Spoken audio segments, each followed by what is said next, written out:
Time का बोलने लगे और हम लोग कंस्ट्रक्टिव बात ही करें तो डेफिनेटली बहुत सारी स्टडी बोलते हैं कि 220 मिलियन टन हमारे पास वेस्ट अवेलेबल है as per data, surplus available है। एक्चुअली जो डेटा है वो 700 मिलियन मैट्रिक टन का है बट 220 सरप्लस है आफ्टर ऑल यूजेस।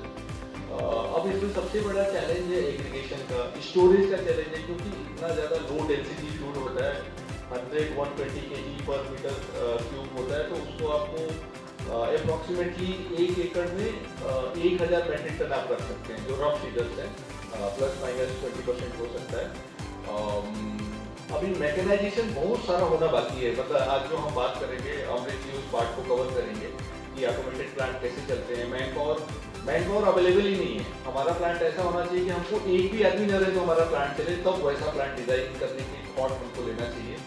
आजकल हर आदमी का इवन ड्राइवर्स मिलने भी मुश्किल हो गए, तो उसका अल्टरनेट क्या होना चाहिए, electrical tractors, battery operated tractors, diesel का रिप्लेसमेंट के लिए बात चल रही है, लोग उसके ऊपर काम कर रहे हैं। तो आने वाले समय में मतलब आज से 2-4 साल बाद ऐसा होगा कि हमारा प्लांट फुल्ली ऑटोमेटेड होगा, लिफ्ट से बटन दबाएगा, लिफ्ट से बेल उठेगा, सीधे ट्रेडर पे जाएगा और वहाँ से पैलेट सीधे ट्रक में साइलो में जाएगा और लोड होगा।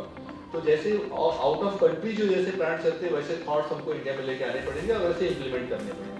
नेक्स्ट,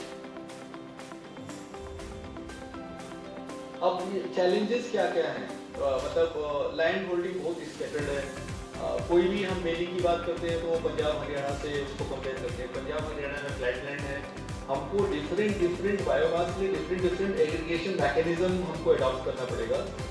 सीजनल अवेलेबिलिटी है, आपने नहीं उठाया तो फार्मर उसमें उसको डिस्ट्रॉय भी कर देगा, उसको आग भी लगा देगा। आपका काम है कि उसको जो आपको टाइम फ्रेम मिला है, पंजाब में केवल 20-30 डेज का विंडो रहता है, उसी में पूरा एग्रीगेशन होता है। तो आपकी मशीनरी उतनी रिलायबल होनी चाहिए, उतने नंबर्स ऑफ मशीन ज़्यादा होना चाहिए।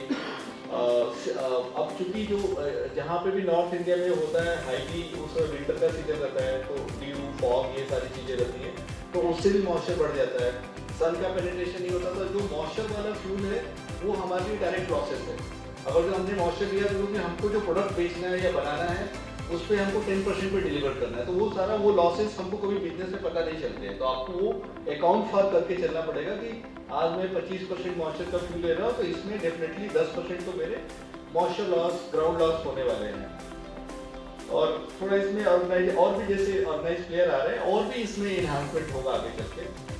इंश्योरेंस का कंस्ट्रेंट है, इंश्योरेंस कंपनी इसको इंश्योर नहीं करना चाहती है, फर्स्ट टाइम कर देती है। जब उसका कोई इंसिडेंट होता है, ऐसा नेचुरली हो ही जाता है, हम ओपन में इंश्योरेंस करते हैं, यहाँ पे फायर फाइटिंग नहीं रहती है, जहाँ पे सारी फैसिलिटी नहीं रहती है, तो इंसिडेंट होते हैं तो फिर इंश्योरेंस कंपनी डिनाई करती है।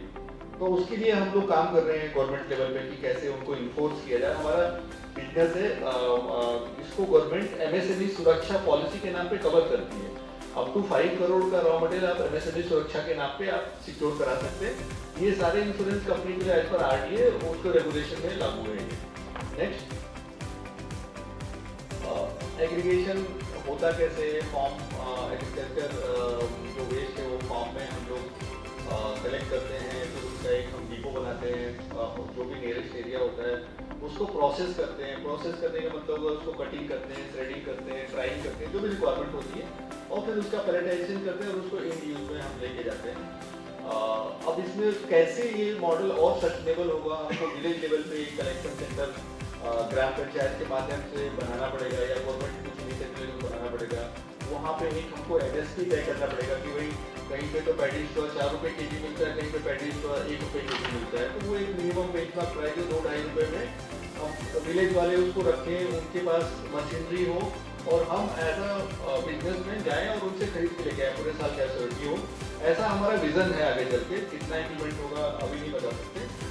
तो इससे बहुत ज़्यादा ईज आउट हो जाएगा रॉ मटेरियल का अगर जो प्रॉब्लम होगा। और प्रोसेसिंग मतलब ट्रांसपोर्टेशन बहुत चैलेंजेस है क्योंकि बड़े बड़े ट्रॉलियों में हम लोग करते हैं, सेफ्टी का भी इशू रहता है। जैसे अभी कर्नल रोहित देव सर ने किया कि ईएससी कैसे होनी चाहिए, बड़ी ट्रॉलियाँ मूव करती हैं तो उसके ऊपर रिफ्लेक्टर्स होने चाहिए, उसके बैकलाइट्स होने चाहिए,